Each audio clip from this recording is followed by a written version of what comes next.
Before we dive into this massive development coming out of West 56th Street regarding the future of the quarterback position, make sure you hit that like button to keep this channel growing. And I want to see exactly where Colts Nation is represented today. Drop your name and your city in the comments below so we can see how far the Horseshoe fan base reaches. I've just received confirmation regarding a pivotal medical update that could fundamentally shift the trajectory of the Indianapolis Colts' final playoff push. And frankly, it creates one of the most intriguing roster dilemmas we have seen in recent memory. My sources have confirmed the report, initially broken by CBS Sports' Matt Zenitz, that Anthony Richardson has officially been cleared medically. This comes after a grueling recovery from an orbital fracture sustained back on October 12th. The hope, I am told, is to have him back on the practice field in the very near future, potentially as soon as this week. This is a significant turning point for a franchise that currently finds itself in one of the most bizarre quarterback situations in NFL history. Let's contextualize how we got here, because the timeline is absolutely critical to understanding the decision Shane Steichen and Chris Ballard now face. Richardson's injury wasn't a standard football collision. It was a freak, non-contact accident during pregame warmups, where a metal piece holding a stretching band snapped and struck him in the face. It has been a long, frustrating road back for the former top 5 pick. Remember, Richardson wasn't even the starter when the injury occurred. Daniel Jones had won the starting job in the preseason, a decision that shocked many but paid dividends early on. Under Jones, the Colts were actually sitting atop the AFC standings at one point, looking like legitimate contenders.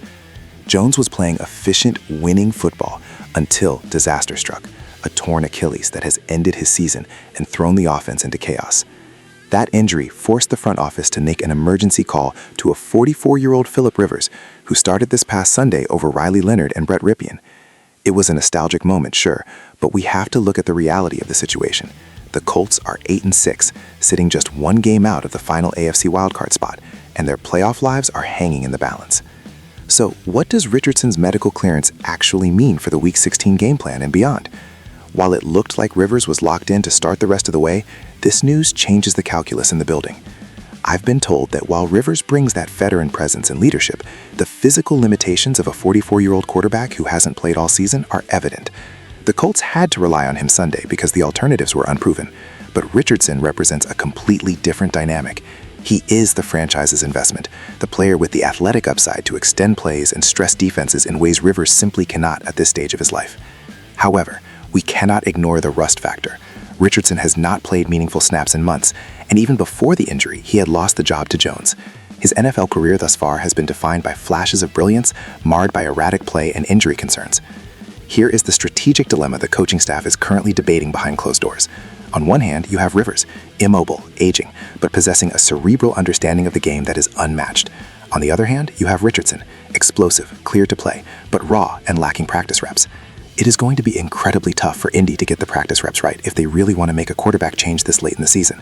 You simply cannot split first-team reps evenly in Week 16 when you're fighting for a playoff spot. If Rivers struggles early in the week, or if the game plan requires mobility that Rivers cannot provide, the Colts could consider Richardson as an active alternative.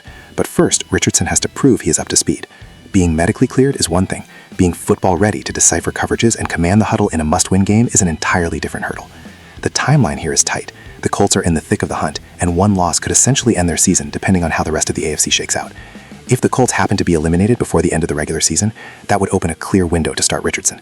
At that point, there would be absolutely no logic in sticking with Rivers. You would owe it to the franchise and the fan base to put Richardson back under center to see how he has developed mentally during his time on the sidelines.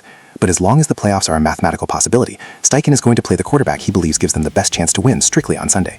Does he trust the 44-year-old veteran arm of Rivers, or does he roll the dice on the high-ceiling potential of Richardson? We also need to talk about the long-term implications here. The fact that Daniel Jones beat out Richardson in the preseason was already a red flag for Richardson's development. The injury was a setback, but this clearance gives him a chance to reclaim the narrative. If he can get back on the practice field and show the coaching staff that he has stayed engaged in the meetings, that he understands the adjustments Steichen has made to the offense in his absence, he puts immense pressure on the staff to dress him. Rivers is a short-term band-aid. He is not the future. Richardson was drafted to be the future. If he is healthy, he needs to be playing, or at the very least preparing to play. The team invested massive draft capital in him, and leaving him on the bench for a retired quarterback, unless Rivers is playing lights out, sends a concerning message about their faith in his ability to lead this team. From what I am hearing, the plan is to integrate Richardson back into practice immediately. They want to see how the orbital bone responds to the helmet, how his vision is tracking downfield, and how his conditioning holds up.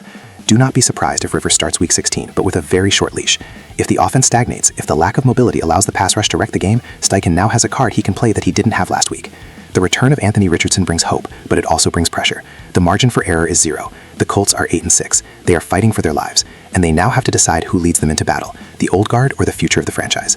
I want to hear from you guys right now. If you are Shane Steichen, who are you starting this Sunday with the playoffs on the line? Do you trust Philip Rivers to manage the game, or do you unleash Anthony Richardson and go for the upside? Let me know in the comments.